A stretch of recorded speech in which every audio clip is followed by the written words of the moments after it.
On se retrouve aujourd'hui pour la vidéo des tops et des flops du mois de novembre. Je vais vous parler de mes plus belles découvertes et de mes plus grandes déceptions de ce dernier mois par rapport à tout ce que j'ai pu tester. Et j'en ai testé beaucoup. Comme toujours, dans ce genre de vidéo, pensez à me partager vous quels sont vos tops et vos flops du mois. Je passe tout de suite à la présentation et je commence avec les flops. J'ai tout d'abord une palette de chez MAC Cosmetics à vous présenter. Donc c'est une palette de la collection de Noël, une palette pour le teint. Il s'agit de la Star Deep Face Compact que j'ai en teinte light. Je n'aime pas cette palette tout simplement par rapport à la texture des différentes poudres que je vais retrouver dans cette palette. On est censé être sur les textures extra dimension de chez MAC Cosmetics et je vous avoue que je ne suis pas habituée à ça. Normalement, ces textures extra dimension, blush et highlighter sont des textures très fondantes, crémeuses, qui se font très bien à la peau. Et là, je trouve que c'est beaucoup plus sec. Je trouve qu'on n'a pas la même texture, on n'a pas la même qualité que ce que je connais. J'en ai plein dans mes placards de ce genre de poudre-là, extra dimension.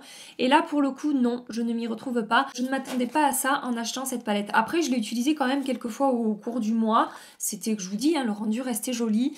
Mais non, j'aime bien, en fait, dans les collections de Noël, retrouver la même qualité que dans les collections permanentes et pas avoir l'impression de me faire pigeonner. Je suis désolée pour ce que je suis en train de dire, mais c'est un petit peu le sentiment que j'ai quand j'achète des éditions limitées de Noël et que je me retrouve avec des qualités que, voilà, pas similaires au reste des autres collections au cours de l'année. Donc ça, c'est mon premier flop. Mon deuxième flop, je vous en ai parlé il y a pas longtemps, dans ma dernière vidéo, enfin dans la vidéo où je vous parlais des produits Pat McGrath. Il s'agit de la Eye Ecstasy Sublime Eyeshadow Palette. C'est une palette qui coûte 32 € et autant on a certains fards dans cette palette qui sont sublimes, comme par exemple ce fard-là. Je vous l'ai présenté dans cette vidéo, je ne vais pas vous en parler 20 ans, puisqu'après, la plupart des produits que je vais vous présenter ici, vous les retrouverez dans mes vidéos qui sont sorties au cours du mois.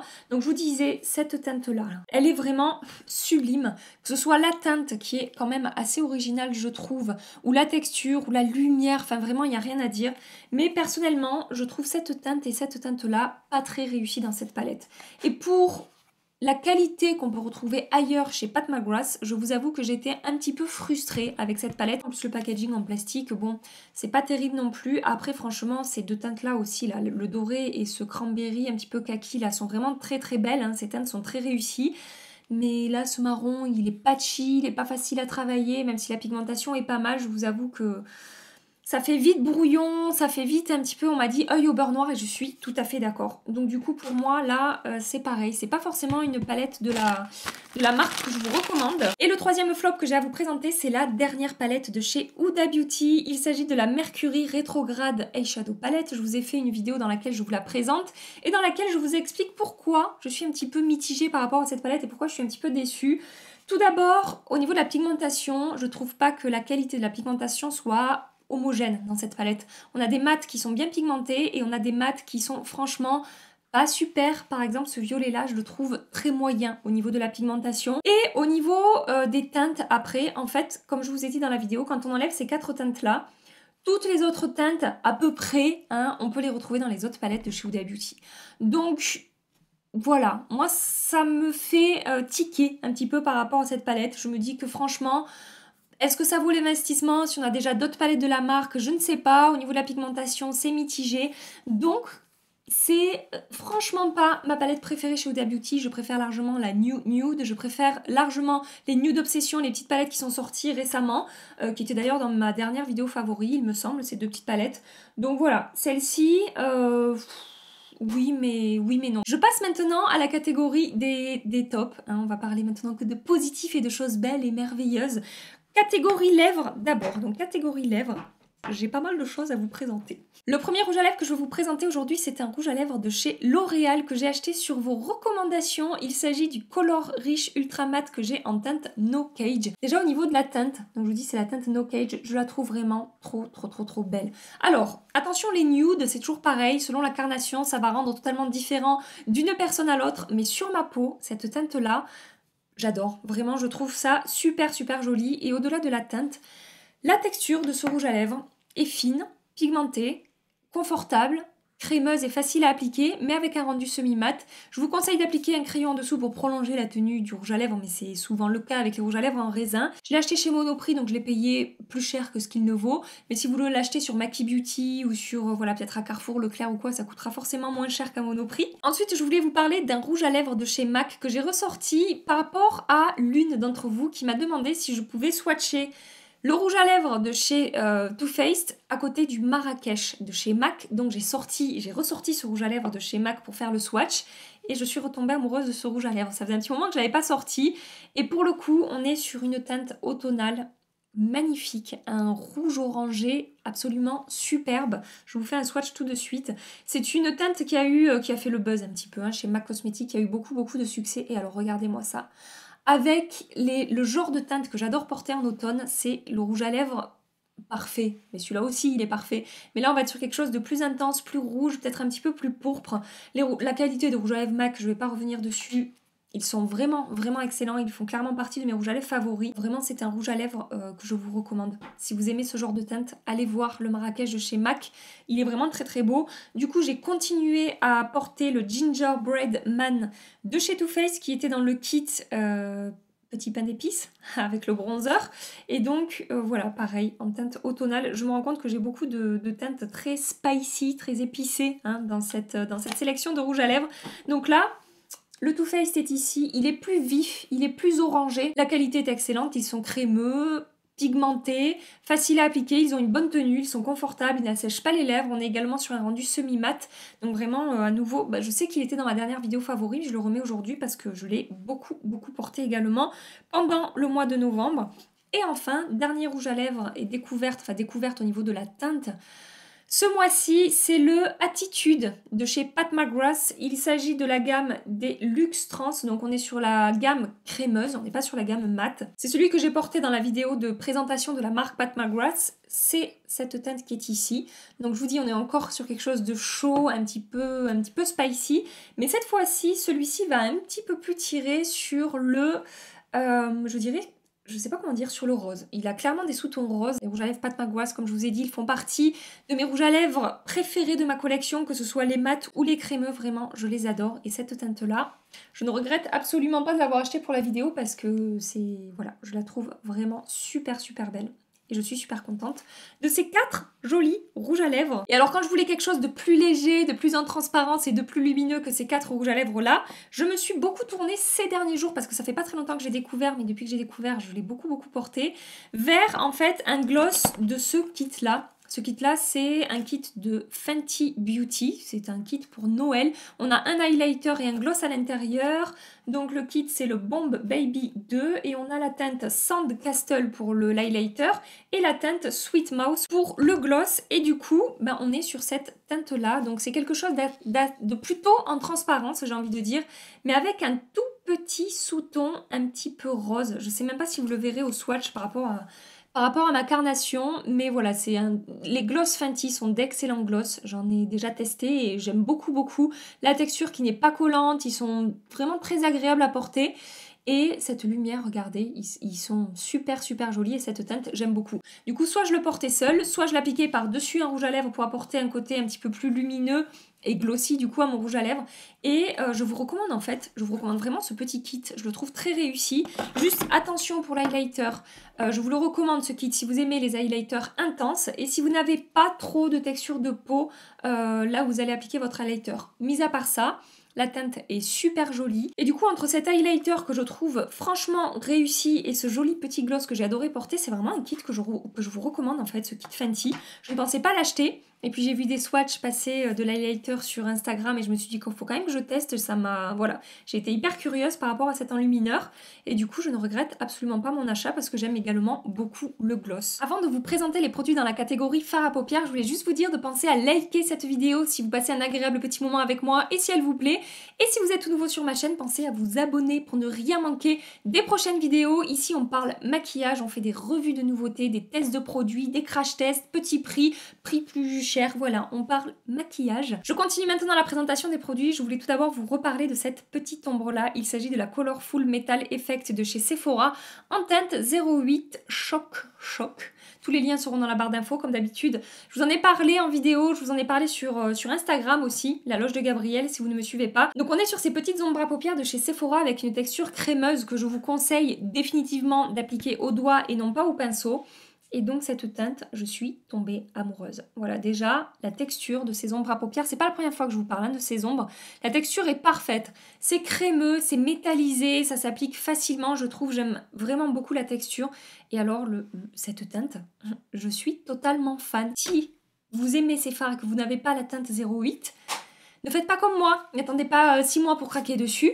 Allez voir. Ensuite, je voulais vous reparler de ce que je porte sur les yeux aujourd'hui. C'est la Mini Gold de chez Natasha Denona. Je vous en ai déjà parlé dans une de mes dernières vidéos. La qualité, c'est pas pour moi la meilleure palette de Natasha Denona. En tout cas, dans les mini, il y a d'autres mini que je préfère. Les fards sont bons, mais ils ne sont pas non plus exceptionnels. Mais par contre, l'harmonie des teintes, j'aime énormément. Et je ne pensais pas autant aimer cette palette. Et finalement, ces deux verres qui m'effrayaient un petit peu là, je me disais qu'est-ce que je vais faire de ces trucs, j'adore les utiliser, j'adore le rendu sur les yeux. Et on m'a demandé si on retrouvait les mêmes teintes dans la grande gold. Non, les verres comme ça ne sont pas du tout dans la grande gold. Autant ces deux teintes là, le doré et le mat là de transition, oui, mais les trois autres teintes, non, on ne les retrouve pas dans la grande gold, donc ça ne fera pas doublon si vous avez la grande et que vous voulez acheter la petite. Ensuite, je voulais vous reparler d'une palette de chez Sephora Collection. De nouveau, il s'agit de la Vivid Earth Palette. Et donc, c'est une palette que je vous recommande si par exemple vous n'avez pas envie d'acheter du Natasha Denona. Si vous trouvez que 25 € c'est trop cher pour juste 5 fards, sachez que les moins 25%, hein, pas sur la marque, donc vous pouvez l'avoir à 20 €. Mais donc, si vous trouvez ça trop cher pour 5 fards, vous avez cette palette-là avec 15 fards à paupières, qui est vraiment dans des teintes automnales et des teintes qui peuvent se rapprocher de la gold. Par exemple, ces deux kakis ici, ce doré également ici, et d'autres teintes qui sont également très très belles. Et la qualité de cette palette est assez surprenante. Je ne m'attendais pas à retrouver une aussi bonne qualité. Alors, on n'est pas sur de l'ultra pigmenté, ultra métallisé, ultra crémeux, mais on est sur une palette qui a un excellent rapport qualité-prix.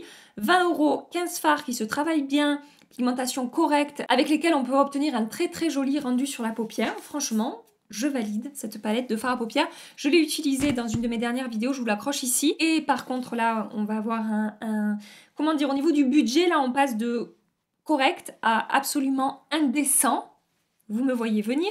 Je voulais vous reparler de la Mothership de Pat McGrath que j'ai utilisé dans ma vidéo de présentation de la marque. Donc il s'agit de la Mothership numéro 5. Je vous ai fait toute une revue par rapport à cette palette.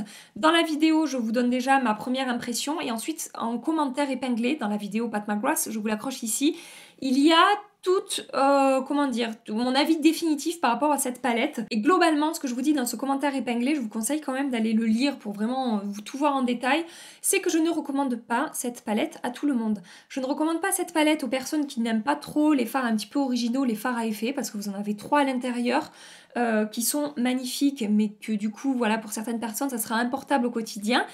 Et également, cette palette va demander un petit peu de, comment dire, de travail, dans le sens où je pense qu'il faut apprendre à dompter, en particulier ces 3 fards-là. Je vous conseille de faire, si vous achetez cette palette et que vous avez du mal avec ces fards, je vous conseille de faire différents essais. Essayez au doigt, essayez humidifier avec un pinceau synthétique, essayez avec des, je sais pas, des bases un petit peu pour les paillettes, des choses comme ça. Faites différents essais pour vraiment essayer d'apprivoiser ces fards, parce qu'une fois qu'on les a apprivoisés, je vous assure que le rendu sur la paupière est vraiment magnifique. Et au-delà de ces 3 fards-là, vous avez cette teinte-là qui est, pour le coup, je trouve hyper facile à travailler, que ce soit au pinceau ou au doigt, ça s'est très très bien passé les fois où je l'ai utilisé. Je l'ai aussi utilisé en liner, donc j'ai commencé mon liner avec cette teinte rouge et je l'ai fini avec ce mat violet comme ça vers le coin externe. C'était, enfin j'ai adoré, franchement, c'était trop beau, je fais pas une généralité, selon mes goûts, j'ai vraiment adoré.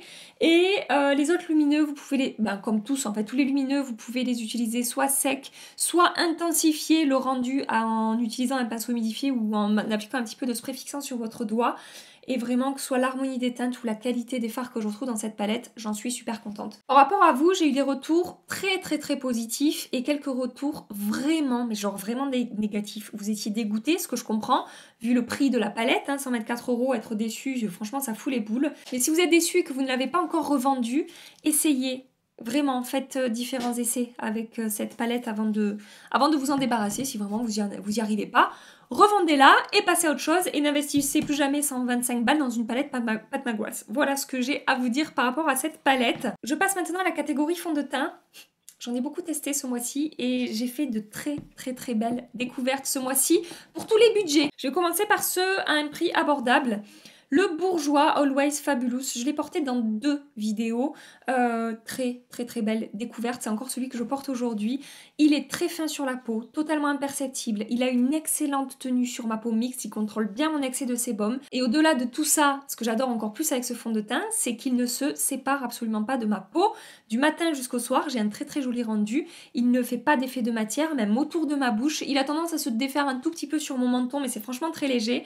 Donc voilà, c'est vraiment un fond de teint à un prix abordable que je vous recommande. Il a un fini semi-mat et une couvrance légère à moyenne. J'ai envie de dire, il est parfumé, attention, pour celles qui n'aiment pas ça. Mais sinon, il tient vraiment toutes ses promesses et c'est une très belle découverte. Toujours dans les prix abordables, le fond de teint de chez Zoeva. Alors, le Zoeva, si tu veux bien focuser, merci. Il s'agit du Authentic Skin que j'ai en teinte 040 Artist. Et là, j'avais la teinte, il me semble, c'était la teinte 200... Non, 125, pardon, c'est la teinte 125 Ivoire dans le Bourjois. Donc ce fond de teint Zoeva est plus lumineux que le fond de teint Bourjois, mais après franchement au niveau de la qualité on s'en rapproche. Le Zoeva est également très fin sur la peau, il a vraiment un très joli rendu au moment de l'application mais également tout au long de la journée. Il contrôle bien mon excès de sébum pour un fond de teint lumineux, c'est surprenant. J'avais vraiment des doutes par rapport à ça et c'est pour ça que j'ai mis longtemps à le tester en me disant mais sur ma peau mixte un fond de teint lumineux ça n'ira pas. Eh bien si, sachez que sur moi ça se comporte très bien, j'ai eu beaucoup de retours très positifs de votre part. Si vous recherchez un fond de teint lumineux avec une couvrance légère à moyenne modulable et qui tient vraiment super bien, je vous recommande ce fond de teint. Définitivement. Peau grasse, je sais pas, mais peau mixte, en tout cas sur moi ça passe. Le fond de teint suivant, c'est un fond de teint de chez Clinique. Alors franchement, je ne pensais pas autant apprécier ce fond de teint. C'est vraiment une surprise pour moi. Il s'agit du Even Better que j'ai en teinte WN04. Je l'ai pas mal porté ce mois-ci. Et il se comporte super bien sur ma peau. Pourtant, je sais que c'est un fond de teint qui a eu beaucoup de succès chez Clinique et je ne l'avais jamais testé. Et c'est chose faite. Et bah Gabi, qu'est-ce que tu foutais? Je ne sais pas, mais en tout cas, sachez que sur ma peau mixte, c'est vraiment un très bon produit. Il a une couvrance légère à moyenne plus. Je peux vraiment moduler la couvrance avec ce fond de teint. Donc déjà, c'est ce que j'aime. C'est-à-dire que je peux vraiment obtenir à la fois quelque chose de très léger, ou bien quelque chose de presque genre peau parfaite. Je sais pas si vous voyez ce que je veux dire. Après, si j'ai vraiment de très grosses imperfections, il faudra que je fasse un petit peu de correction. Mais la couvrance est vraiment modulable. Et malgré cette couvrance modulable, la texture est très légère, il est très facile à travailler, il est totalement imperceptible sur la peau. Il a vraiment un rendu très naturel. On a un fini plutôt lumineux. Alors c'est pas de l'extra glowy, mais quand même, il garde la lumière de l'éclat sur le teint. Et il contrôle mon excès de sébum, il ne se sépare pas de ma peau. Si vraiment j'ai une journée de 15 heures, peut-être faudra que je fasse une retouche au bout de 10 heures, j'ai envie de dire. Mais sinon, franchement, excellent fond de teint. Si vous l'avez testé, n'hésitez pas à me dire en commentaire ce que vous en pensez. Mais j'en suis super contente et il fait vraiment une très belle peau. Et donc je vous recommande ce fond de teint. Et enfin, le 4e fond de teint que je voulais vous présenter aujourd'hui, c'est le Skin Fetish Sublime Perfection de chez Pat McGrath. Je voulais également présenter dans la vidéo dédiée à la marque. Alors, ma première impression par rapport à ce fond de teint, c'était bien, mais c'était pas du 100%. Je l'avais combiné avec la poudre de la même marque, la Pat McGrath Labs. Et franchement, voilà, je brillais un petit peu au bout de 8 heures. J'avais un tout petit peu d'effet de matière autour de ma bouche, c'était pas exceptionnel. Et puis après, les jours suivants, si vous avez vu ma vidéo, vous le savez, je l'ai associé avec ma poudre Shape Tape Setting Powder de chez Tarte. Et alors là, révélation, ce truc-là, alors déjà au niveau de l'application, il a un rendu sublime sur la peau. C'est-à-dire qu'il est totalement imperceptible, on ne le voit absolument pas, mais en même temps, j'ai une couvrance moyenne avec ce fond de teint. Donc j'adore le rendu au moment de l'application. Et sachez qu'avec cette poudre, qui est donc une poudre qui contrôle mon excès de sébum à la perfection et qui donc matifie mon teint et fixe mon maquillage, combinée avec cette poudre, Ce truc-là tient 15 heures sur ma peau, sans bouger, sans briller, sans se détacher, sans faire des effets de matière. Donc j'en suis super contente. Après, je viens de vous présenter 3 autres options qui sont beaucoup moins chères. Mais si jamais vous étiez intéressé, si jamais vous aviez envie de vous faire plaisir avec ce fond de teint, de vous offrir ce fond de teint, sachez que voilà, moi je le valide totalement. Déjà le packaging, je le trouve sublime. Je trouve que, comme je vous ai dit dans ma vidéo, c'est presque un objet de décoration le truc. Et puis voilà. La qualité, je suis super contente et sur ma peau mixte, franchement, j'adore. Et enfin, je voulais vous parler de 2 produits teints. On repasse côté produits à prix abordable. Cette palette-là, de chez Sephora Collection à nouveau, il s'agit de la Vivid Earth Face Palette que j'ai testée en même temps que la palette pour les yeux. Et c'est pareil. Très jolie découverte. On a 2 blushs, un bronzer, un highlighter. Attention, le bronzer, je vous conseille d'aller le swatcher en magasin. Au niveau de la teinte, je ne suis pas sûre que ça convienne à tout le monde.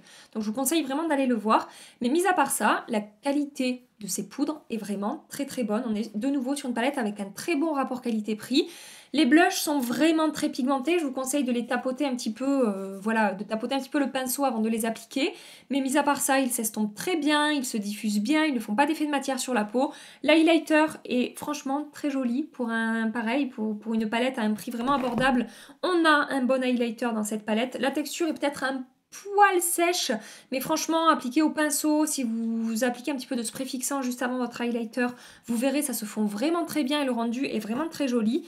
Et le bronzer se travaille bien, pas de démarcation, ça fonctionne très bien. Là, de nouveau, franchement, ces 2 palettes-là, de cette gamme-là, très belle découverte. Voilà, donc si vous n'avez pas un budget faramineux à mettre dans le make-up et que vous recherchez des palettes pour les yeux et pour le teint de bonne qualité, allez voir ces palettes Vivid Earth de... j'ai failli tout casser.